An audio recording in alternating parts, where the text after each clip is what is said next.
ایک انہوں نے پوچھا کہ جانور کو گولی مار کر پھر ذبح کرنا کیا شرعی حیثیت رکھتا ہے؟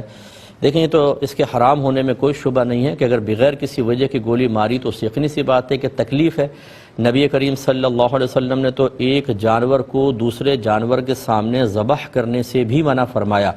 اور اس کی علت یہی لکھی ہے کہ جب ایک جانور کو دوسرے کے سامنے ذبح کریں گے تو جانور میں عقل تو نہیں ہوتی لیکن احساس و شعور ضرور ہوتا ہے، تو وہ خوف محسوس کرتا ہے، صدمہ محسوس کرتا ہے، وحشت محسوس کرتا ہے۔ تو ہماری شریعت تو جانور کو وحشت میں مبتلا کرنا بھی پسند نہیں کرتی، حالانکہ کچھ دیر بعد اس نے ذبح ہونا ہے، چاہے جائے کہ گولی ماری جائے۔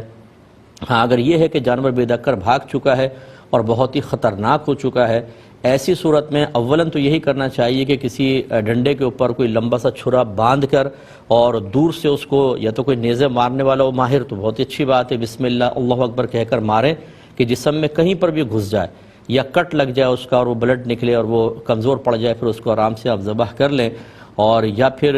مطلب قریب جا کے چبو دیں، تو یہ سب سے پہلی صورت۔ لیکن اگر ایسا نہیں ہے اور آپ سمجھتے ہیں کہ یہ بے دکر بھاگ چکا ہے اور جتنی دیر ہوگی اتنا ہی زیادہ لوگوں کو نقصان پہنچائے گا، ٹکرے مار رہا ہو، تو پھر بھی اس کو کہیں دماغ وغیرہ میں نہیں، پیر میں ایسی ماریں کہ وہ لنگڑا ہو جائے اور پھر اس کو ذبح کریں۔ یہ حالت اضطرار والا معاملہ کہلاتا ہے، یعنی مجبوری کی صورت میں ایسا ہو سکتا ہے، عام دوران حالت میں ایسا ہرگز نہ کیا جائے۔